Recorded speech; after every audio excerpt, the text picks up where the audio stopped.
already? We are. I need to see my participants list. Brady, are you guys Yep. on there? Okay. Yes, we are. All right, so you guys are already familiar how to get in there. Yep. Let's keep this open so I can see if anybody pops in. So obviously you've already probably started going through your business of provisioning your accounts, adding your service count, and you're already moving on to either configure your policies or just day-to-day management of it. High-level overview for you guys, for anybody that's caring. You can plug it into several different services. I have mine plugged into Exchange Online, Gmail, and Google Drive to protect my environments. You can, as you can see here, we're also offering Salesforce Sandbox as a preview that'll be going live next quarter, I think, second half of 2020 at some point in time. But it is in preview mode right now, so you can check it out if you tie into Salesforce in any way, shape, or form. When you first log in, it's going to give you highlights of what's going on in your environment. I literally just plugged these into my environment today, so you don't see anything. As you can see, a whole whopping 3 email messages have been scanned. So it's going to give you a quick rundown of anything that's been discovered: ransomware, phishing, malicious files, malicious URLs, etc. That may need to be addressed. It's just a quick one-shot look into it, and you can drill down from there.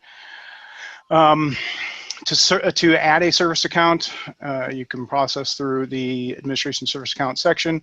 So you can simply click add, pick your type you want to add, and follow directions. It's really, really simple if you haven't already done it. For example, in SharePoint, you simply just click here, give it the permissions, click here, so on and so forth. It walks you through each piece individually. Very quick. It took me maybe 7 minutes to get my environment set up today, with my whole 8 email addresses that I have in there.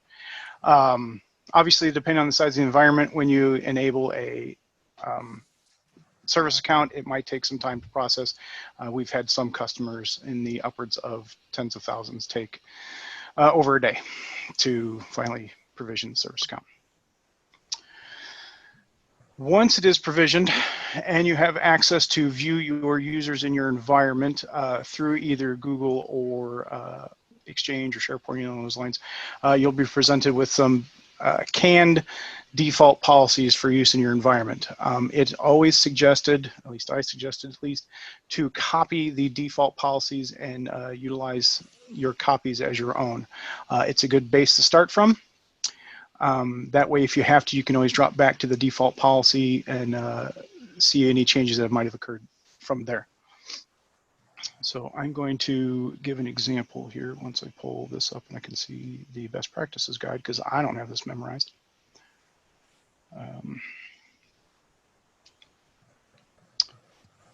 So for best practices, we're going to, somebody's coming in. We can see here, I'm going to start with the exchange policy for ATP. You know what, let me follow my own advice here and copy this so I'm not making changes to my actual environment.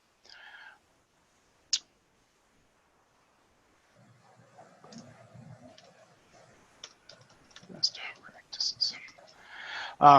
So you're going to pick various people in your environment. Here I'm going to pick my users, Bruce Wayne, who's my CEO, and Diana Prince, who's our HR manager within my company of Wayne Industries. So this policy is only going to tie to those two. I can pick it by groups, entire organizational units, or even IT support, if you will, for my individual organizational units I may have in my company. So I'm going to turn on real-time scanning so I can scan as email is being sent or received and move forward from there. So best practices for advanced spam protection is you really want to scan all messages, both incoming and outgoing. This way, in case of a corrupted or co-opted mailbox, something that might be, what's the word I'm looking for? I can't think of the word, my brain just slipped into neutral. One that's been hacked, someone's taken the password, they've taken control of the mailbox. You can still scan those messages that might be leaving that particular mailbox, even through lateral movements within your environment. So, for example, if Diana Prince was hacked and she tried to send an email to the CEO, Bruce Wayne, it would be able to pick that up laterally within the environment. Whereas once it's in the Microsoft environment, they're not really scanning that too much anymore because it's internal to that domain. The word you're looking for is compromised. Thank you. I could not think of that word. Saved my life. Thank you very much. So you can base the detection level off. High is obviously very, very aggressive. If you utilize high, you might pick up some false positives, but it is going to give you a very, very robust view of anything that might be traveling within your environment. Typically, we're going to leave it at medium for best practices, though. For gray mail detection, that's entirely up to you if you want to utilize that within your environment. If you're unfamiliar with gray mail, what it does is it places the mail in a temporary holding area until such checks such as domain keys, sender policy framework, anything along those lines needs to occur before it actually lets the mail flow through to verify that the sender is who the actual sender was. Next, you're going to go to writing. So this is business choice here. This isn't really necessarily part of best practices. For writing style analysis, it is best practices to enable this, and what this does is it's going to go through and essentially scan the anybody who's been tagged as a high profile user to see how they write their emails. Are they using long words, long sentences, short words, short sentences, sentence structure? We're not actually reviewing the content of the email, just how they're writing their emails. A lot of spaces, double-spaced sentences, anything along those lines. All this stuff is taken into account. And how they design their email. That's what's under writing style analysis. So as it's doing that, it's going to give us a fingerprint of how that user typically writes their emails, and therefore if anything is sent or received by said user, it's going to have a very high percentage of being identified as a business email compromise if it has been designed to be that way. So it is best practices to turn that on after you've set up your high profile users. So within the best practices guide for cloud app security, there's a separate link on how to go about the writing style best practices. There's not a whole lot there. It's just talking about how to set up your high profile users, which I just covered, but it's part and parcel of that. Next would be your approved block sender list for your advanced spam protection. Pretty self-explanatory. This is where you can add any senders that you might need to automatically exempt or automatically block from receiving email or sending email, I should say. Again, that's business choice on that one. Approved header fields. This is how you allows you to mark if you have something in your environment that adds a specific header into your environment. For example, let's say you utilize something on premises for your Exchange server if you're migrating out to Office 365, or if you're utilizing Proofpoint or Mimecast or some other solution set out there, and it injects a header into the email message to identify it's been previously scanned or it's already trusted. You can put that here to automatically approve the email coming through. That's for spam protection, mind you. So, and then there's various actions you can set up within your environment. Typically, these are already set for best practices. If you need to modify them in some way, shape, or form, that's up to you. Obviously, gray mail, we pass it. It's one of those things where it's just checking for spam, and you can utilize if you want to notify anybody or not.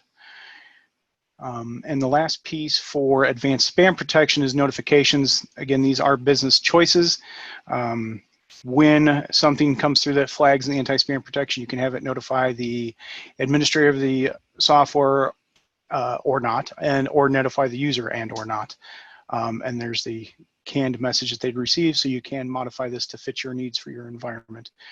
It is text-based, so there's not really any HTML code necessary to put in there, but it gives you an idea on how you can customize those messages in your environment. The next piece for best practices is malware scanning. So again, by default, it is all messages. We're automatically set there.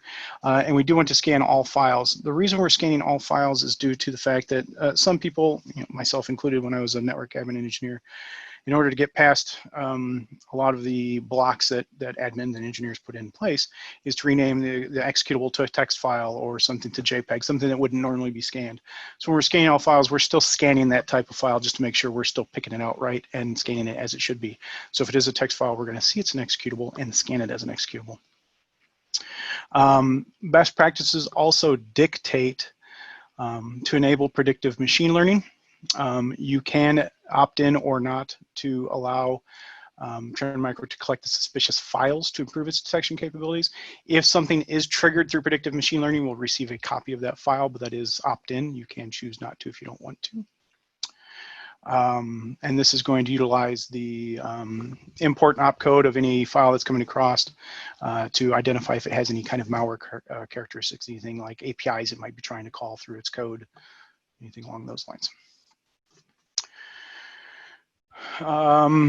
Action, obviously, you can customize your actions or take Trend Micro recommended.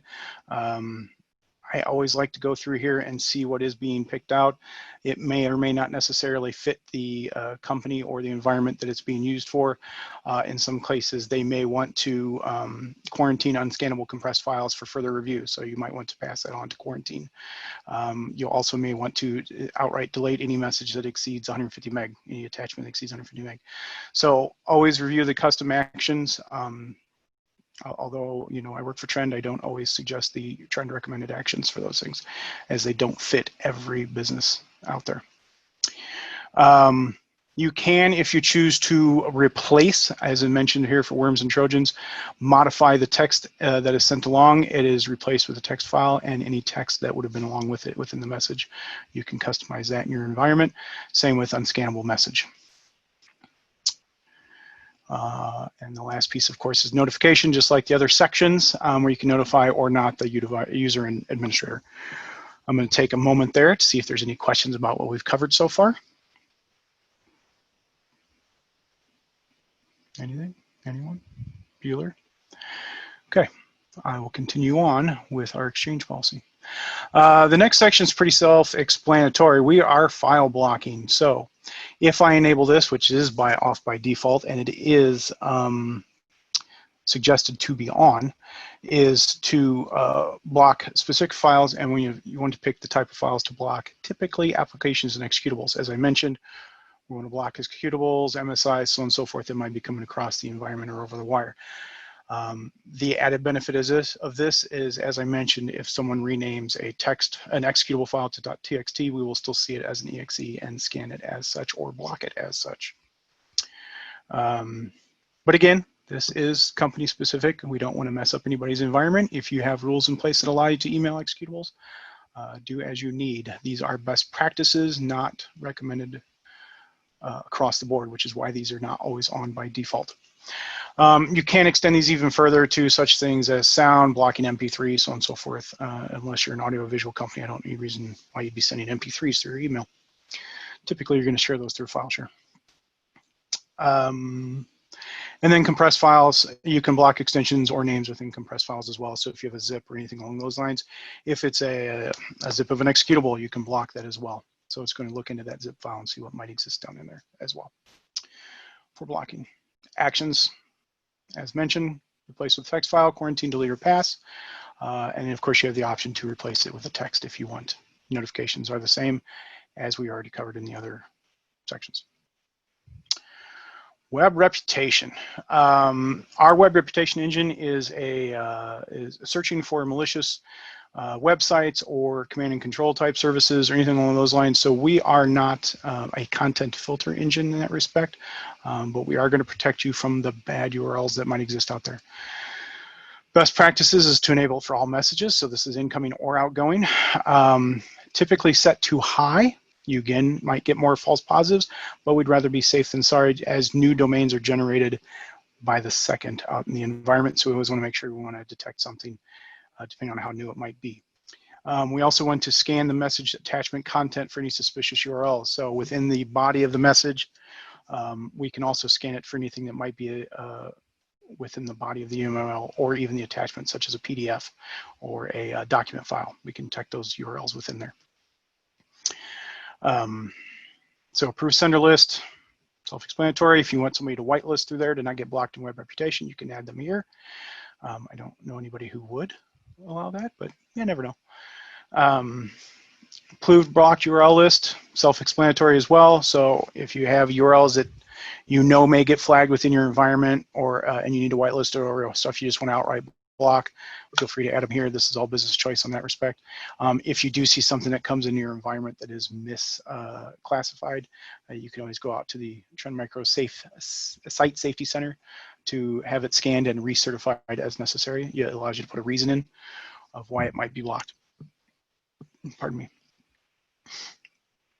Approved header field, again, if you're utilizing some other system within your environment that would add a header or inject a header into your field, you can apply it here to have it automatically fly through the web reputation engine so it won't inspect it.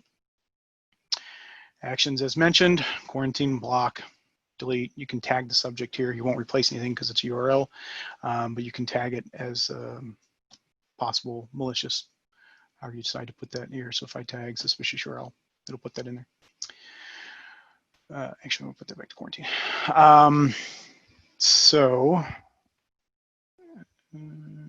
Look here. Blocked URL, just that as well, and then notifications. Last piece is our virtual analyzer. This is our cloud sandbox, cloud-based virtual environment designed for analyzing suspicious files. So if an application would get sent in, or a doc file, or PDF, or even a piece of JavaScript or anything along those lines, something that would be attached to the message were to come in, we can scan it. Best practices is to put it in log and monitor mode. This will log it, but allow the image to get sent through. Business choice on this one, I would, if you're going to trust your environment, trust your environment. If you want to just monitor and log it, feel free. I know users get click happy, so it is best practices to turn it on, though, just so you don't break anything within your environment. But you definitely want it to apply to all messages, anything going in or out. So just so you know, the reason why we put it in monitor mode to begin with is, again, so it doesn't break anything. CAS's virtual appliance, a virtual analyzer, will only record the detection result, but won't take any action on it. So this way you'll be able to log and see what it was doing in your environment. Because again, it might be something that is misclassified in some way, shape, or form. So with monitor and log only, you'll get the log information on it at least, and it won't take any action on it. So per sender list, again, allowing senders to bypass this engine. Action. By default, these are turned off, as you can see. So high risk is quarantine, medium risk is quarantine, low risk is passed, and unrated is passed. And then you can choose whether to notify or do not notify for each of those. These are locked just because it's really suggested to be that way. And then your notification of whether you're going to notify a user or not. So that's a lot of the standard policy sets within our advanced threat protection. So anything, any questions, anything along those lines for anything to do with advanced threats that might come in your environment, whether it be Exchange, Gmail, Google Drive, those are the ones I have plugged in, or in the case of OneDrive for Business, SharePoint, Teams, etc. Anything at all? Anyone? Bueller? Pretty quiet out there. All right, let's see here. Where do I want to drive this next? I guess we'll cover, and we'll move on to data loss prevention. So, I'm just gonna jump on to detections. So, if you're going in your environment, so this scans anything. So I just set up in my environment today. So it's connected. Anything that's been sent, received, as you saw, I had 3 email messages. I have 10,000 emails in my message box and only saw 3. Reason why is because it's once you enable it and you turn it on, that's when it starts scanning. So what you can do is simply turn it on, highlight your rule you want to set, and run a manual scan. And what that'll do is it'll actually go through and scan the mailboxes for your environment. That way you can make sure that anything you might have out there is going to be secure. You can go back X number of days, or you can scan between certain time frames. If you choose scan and protect, it will take action on anything it finds. If you choose scan only, it will only log it, obviously. So that way you can identify anything you might need to resolve within your environment without removing anybody's emails. And obviously when you run your report, when you run the scan, who do you want it to alert afterwards? Do note that manual scanning does not include the virtual analyzer. That only occurs when messages are flowing. It does not scan anything at rest. So if there is an attachment that might be malicious in a mailbox that has not yet been triggered, it will remain there unknown, undetected. So something to think about in your environment. So once your scan has been run, we'll do scan only, and not that I'm gonna have anything, but I'm gonna pick 5 days, because actually, you know what I can do? Do this, because this will scan my email. I'm gonna go back 7 days. Scan now. Oh, and it did give an estimated time. I skipped past that. So once you pick it, based off the number of users you have selected and what it sees within your environment, it'll give you an estimated time for it to run. Mine says 30 minutes. So while I'm continuing to talk, it will still show, but you can always click on it and click on summary to see how far along it's gotten within your environment. So I'm going to let that run while I'm talking about some of the other things. Customizing the dashboard, you can. I'm going to go close this because I got that enabled. So anything you'd like to change in here, you can select dashboard sections, turn things on, turn things off, so on and so forth. If I don't care about data loss, I can turn that section off, etc. Business choices on those. You can also set these. So if I set this to last 30 days, apply to all widgets, everything's going to flip to 30 days. So I don't have to change every single one of them. I don't really have anything in logs, but I'll kick over to logs here. So within my environment, you can see based off of standard interaction, it shows everything that I've interacted with. As you can see, I added a service account. This is when I was enabling everything earlier today. I modified policies. I've logged in. I changed policies here. You know, I copied this policy into this one. So it gives you a good overview of who's doing what in your environment based off of their rights. So because I have admin rights in here, I can do that kind of thing. If someone didn't, it would, I don't think it would show fail. I have to double check that. But the logs delete automatically after 90 days because we can't keep them around forever. So that is the audit logs. If I came into here and did like a security risk scan, so it's currently one running right now. As you can see, I have some spam in my environment. So free sandwich coming to me, sweet. So it's going to give you an idea of what's happening in your environment. You can take these logs, you can export them. You can save the log as a report or a template for reports, or schedule it to be run every so often. You can export those as its current view, or all records that might be in that view based off of how many are showing. And you can also get an idea of what the report might look like. As you can see, this is a wonderful report of everything of my environment. I have the most spam. I have all the spam.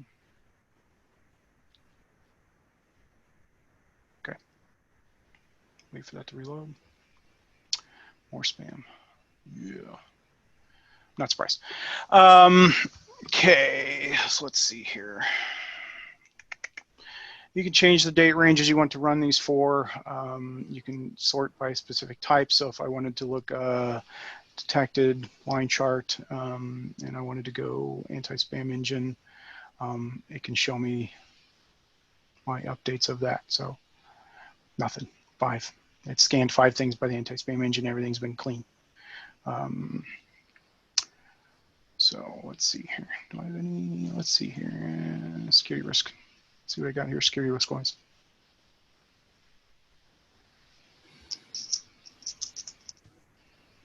Yeah, probably nothing. All right, so it's all anti-spam in my environment for right now. Sadly, I don't have anything cool in my environment to show you, not that I'd want it. I covered the reports for you. DLP. Let's go into that heady section next. Again, based off of what you enable, you're going to have some default policies within there. And again, I always suggest you copy it into your own policy. I'm just going to go over an overview of the policy. The thing with data loss prevention, this is all business choice, but I'm going to cover a lot of it here. The DLP policy, depending on which direction the mail is flowing, can or cannot take actions. So within your environment, if you're receiving a message, the DLP policy can take action. If the message is leaving your environment, i.e. exiting Microsoft, it can report on it. If it's traveling within your environment, so mailbox to mailbox, it can take action. So the only time it cannot take an action against it, other than logging it, is outbound of your environment. But if I turn that on, I can choose to not scan the junk email folder because I really don't want to. Pick my users I want it to go for, and then start enabling things. By default, we are not going to mask any data. You can choose to mask it within the logs. This is due to any kind of GDPR or sensitive information you may need to keep hidden. However, it will be logged regardless. So I'm going to go ahead and mask that. Those are getting off any regulations your company may need to meet. And there are lots and lots of canned reports in here. So for example, if I pick PCI, there's a PCI rule set. I can pick HIPAA, if I can spell HIPAA right. Pick that. So, and the action I want. So if anything comes across on PCI DSS, I want to delete that. If anything HIPAA comes along, I want to quarantine that. So I can have different rule sets for different templates within my environment. There are a lot, like I said, a lot built in here, various different countries, if you're a global company, or even if you wanted to use these for your own purposes and modify them, you can. The canned ones cannot be modified, but I will show you how to copy and create your own from here. But you can do things like social security number, etc. And as I mentioned during real-time scanning, it takes no action on incoming internal messages. It takes action on incoming internal messages, but does not take action on sent. You can go into logs and query what's going on with those. And of course, notification. You cancel that because I didn't see anything. So templates. Templates and identifiers. So templates are made up of identifiers. So if you have something in your environment you want to create, you can utilize a data identifier to highlight those. Product numbers, security codes, anything that you can think of. It all utilizes regular expressions. So if you have something in here you want to work with, I'm going to modify the credit card number 1. So I'm going to copy that because it is predefined. I cannot modify it, and you'll see it switches over to user defined. I can now modify that one. So I'm going to change this to personal credit card numbers just so I can identify it as different. Give it a description, the criteria. We're looking for specific characters within it. It can be a suffix, single character separator, and so on and so forth. And these are the characters. So the specific characters we're looking for, anything along these formats. Minimum length is 14, maximum length is 19, based off of credit card data. And here is the regular expression that is built to utilize to find credit card numbers. So if you understand regular expressions or know how to test your regular expressions using regex-tester.com or anything along those lines, you can verify that your data identifier will work as necessary. So in the case of something that might be case sensitive, you can choose that and verify that. The displayed data shows how it will look in any type or form. So we have the standard 16 split in 4 chunks, all as one, or in the case of something along the lines of American Express number, it would go this way. And you can have examples here if you need it for your environment, and it can do validation numbers.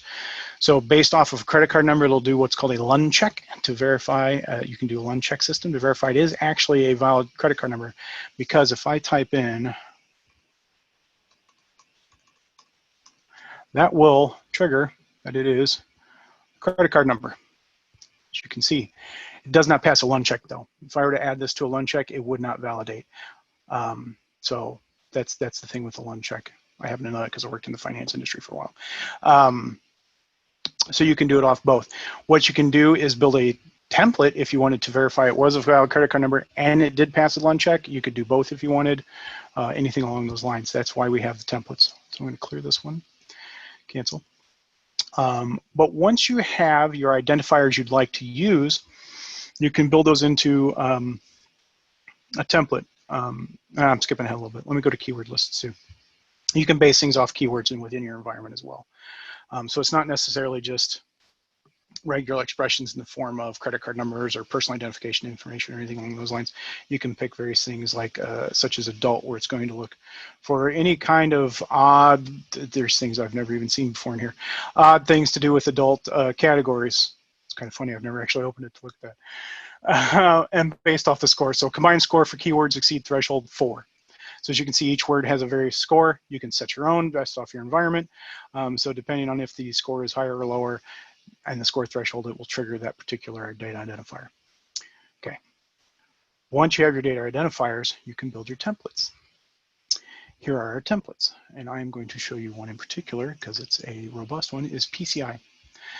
So in the case of PCI, it's looking for several different pieces within our environment. So credit card numbers is one. We played with that rule, but it's also looking for names from U.S. Census Bureau, form of first name, last name, or form of first middle name, or partial date, and year date. These are all and, sorry, not, and form's expiration date. So what it does is it ties all these different identifiers into one template. So first, it has to match all the credit card numbers, which is all of these. So credit card number and this, or credit card number and this, or credit card number and this, or credit card number and this. If it does any of those, it'll land and hit the US PCI DSS template. So you can chain your templates together. Otherwise, it'd be a mess by just adding individual identifiers to every single thing you wanted to highlight. Chain it into a template, so it's one rule tied to one policy. It's a little easier to work with. That is DLP in a nutshell. I can also run a manual scan, so this can do data at rest. So for example, oh, I guess I can't. I thought I could. Boo. So it is only as mail's flowing. That stings. Oh, it's, no, I don't remember which one it can do. Scan mail can do it while at rest. All right, anything I might have missed? I know someone else had joined. Mark Barnett, welcome. Mark, are you using Cloud App Security? I'm sorry, say again, please? Are you utilizing Cloud App Security in your environment? Not currently, no. No, okay. So I did run through a couple things before you joined. I can always touch base with them for you again if you'd like. But based off of what I did cover, do you have any questions about anything? Anybody? Brady? Steven? I'm not going to ask the trend people. You guys work here, you should know it. I'm good. Splunk export and the council reveals, is that going to transfer through to Apex, the new security council? For XDR, you mean? Or what? I don't know if it's XDR or I know they did some upgrade where they were going to be able to tie Cloud App Security and HES in with the Apex Council soon. CAS is already there, I think. If not, it's coming. It's coming really soon. If it's not already. I'm sorry. What was that? Cloud App Security is already tied into. Okay, that's what I thought. Apex Central on-prem. Oh yeah, they're all plugged into Apex Central on-prem. We're talking about cloud. I know. Yeah, I know Steven's utilizing SaaS, so. Okay, yeah, SaaS they haven't done yet. I know it's getting there. That's what I'm waiting for. So, in the meantime, you can set this to offload. So if you want to send it to your SIM separately, somewhere, I don't know where it's at in here, somewhere. So you said it stores the log for 90 days. So yeah. If we want longer data retention, we've got to push it off to Splunk or something, some Correct. other logging ability. Yes. Okay.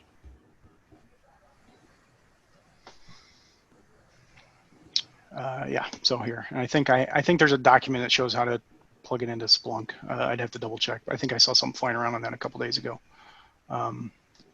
So if you want, I can locate that and send it over to you, Stephen. We already got it plugged in, but okay, perfect. Remember the little battle we were having? Anyway. Yeah, oh yeah, no, I know. It was fun. I so think Israel got it applied, but you know. Okay. Well, it does have APIs, so I know Splunk, depending on if there's APIs available to it, it might be able to pull in. So, but there are automation integration APIs built into it for pulling down information and stuff. In fact, I can show you this if I can find it. Here's a brief overview, maybe. Yeah, here it is. Okay. So if I, so this. So here's a quick list of the APIs that are available within it. So. And then if Mark, you have something like Octa for two-stage authentication, can you tie it into the products or I don't know not if yet? Octa's in there yet or not. Who was asking about Octa? Vitaly, you were dealing with something for Octa the other day, weren't you? Or was that for something different? I know Octa is tied in with web security now, Yeah. but I don't think they've tied that into Cloud App yet. Okay. Jeff, if you go to administration single sign-on, they do give an example for Octa, so I believe you could integrate it in. Ah, look at there. No, look at that. Just recently added that. Yep. Okay. That one's new to me as well. I knew the other ones were there. So there you go. And then you just punch in your Octa code. I mean, your Octa Yep. code. Yeah. Cool. So set the Octa username and application username. So there you go. We answered your question. Cool. I don't know why a new tab was just created. Okay. Mark, you're the other two gentlemen here are already on Cloud App Security. You're coming over from anything in particular? Are you using any other trend products in your environment? Yeah, I mean, we demoed some your product here about a year ago, and some of our strategic initiatives are moving us more towards looking at spinning up some of our backups that we have up in the cloud into a DR environment, and possibly even doing a reverse scenario where we would have production there and possibly have our DR here down on the ground, if you will. So investigating what might be necessary for us to be secure up in the ether. Okay. I did cover a couple things before you joined. I'll quickly rehash them since we have a little bit of time here. As you can see from our service list here for Cloud App Security, it plugs into several different cloud-based platforms: Exchange, OneDrive for Business, SharePoint Online, Teams, Gmail, Google Drive, Box, Dropbox, and even Salesforce Sandbox temporarily is in preview mode. So depending on how you're moving forward with your email environment, we can obviously plug into that. There's no agents to be installed with this. It is agentless. It utilizes APIs within the environments for scanning, remediation, etc. So that's a very high-level overview because, again, a couple other guys are here already use CAS, but happy to deep dive and show you anything you may like. Yeah, I mean, we are currently we are a Gmail shop. We are a higher ed institution, so we are a Google Drive user as well. Okay. And so it's certainly pertinent to understand what's available out there and what augments our initiatives. Absolutely. Do you know if you're using Gmail for education or if you're using some sort of business, Gmail for business? Sorry, what was that? Education. Okay. I don't know if we tie into Gmail for education yet or not. I know it'll plug into Google Drive, but I don't know about the Gmail for education. I'll have to look into that, unless anybody else on the call knows here from Trend. No? I don't, but I can look it up real quick. Yeah, shoot. Go for it.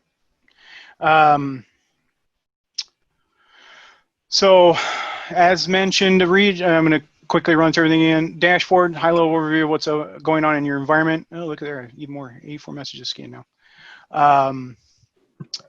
So, it gives you a quick shot of what's happening, anything that's been discovered, spam, malware, anything along those lines, BEC phishing. Advanced threat protection is where you set up your policies within your environment. It's always suggested to create a copy of the defaults and utilize those as opposed to modifying the originals. That way you have something to go back to if you need to for essentially a vanilla 99.9% works in every environment type of situation. One other thing to mention is if you have internal domains, you can set up multiple domains. As you can see, I have my on Microsoft.com, which is part of my Office 365, my actual domain, and then this is my Gmail domain. So if you have multiple domains in your environment, feel free to plug them in. In the case of Office 365, how it is per tenant. So as long as those multiple domains all exist in the same tenant, you can plug those in. For Gmail, I know you can plug in a couple of them. I think, pretty sure you can, because it goes off all domains. If I remember correctly, I plugged it in. So as long as those domains are all, I guess it's per tenant for both then, really, when I think about it.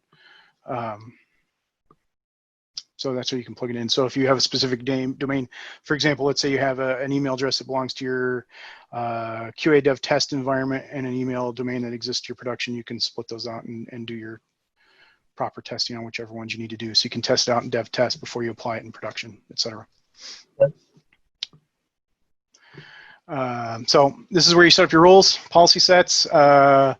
Real quick policy set, advanced spam protection is going to do just that, protect you any kind of advanced spam that might be coming through your environment, including gray mail holding, writing style analysis for business email compromise. Malware scanning has the capability of sending off to a virtual analyzer if you enable it. You can also choose to enable predictive machine learning before the application even gets ran in your environment, so it can identify things based off the import table and opcode. You can block specific files coming in or being transferred within your environment, because again, in Office 365 or Gmail, once it's in your environment, it's in your environment. So I could send, unless you have something set up, I can send a 200 meg email internally to someone else in my environment because it's going to block it going in or out, not within. Web reputation is going to protect you against any kind of malicious or bad URLs.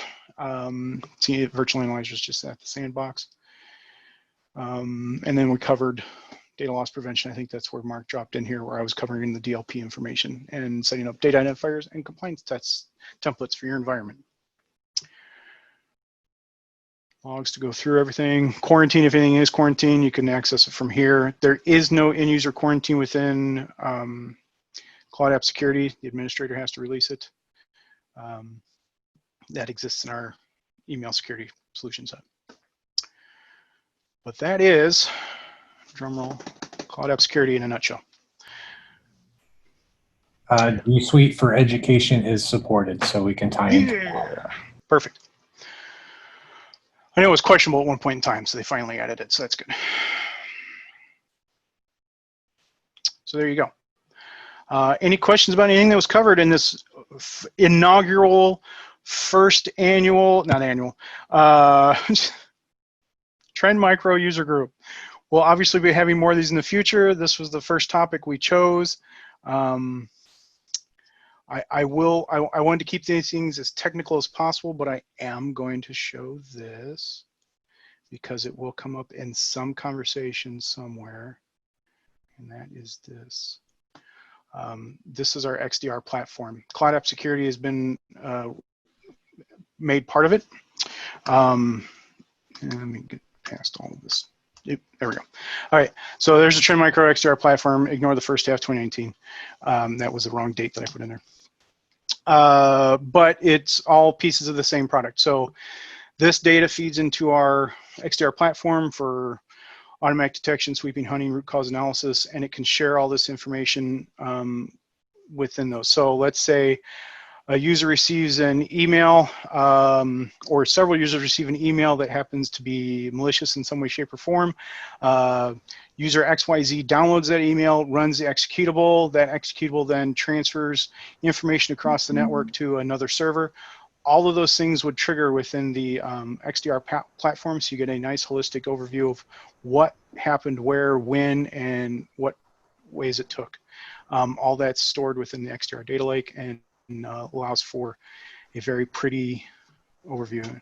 You give me a few seconds, I could log in and show you what it looks like.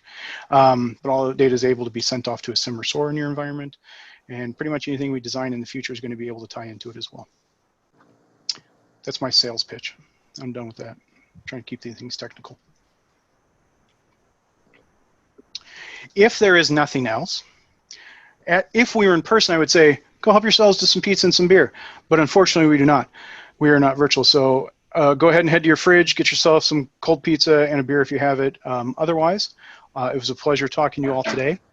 I will be writing up something about this and putting it online here shortly, quick overview of it, maybe even recording a video, I don't know. And we'll go from there.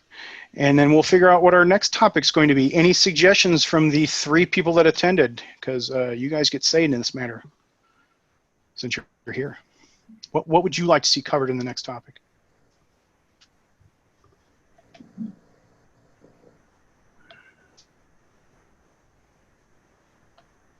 Don't be afraid. Shout it out. You could say server protect for NT. I'd worry, but you can say it. So nothing? You guys don't want to see anything?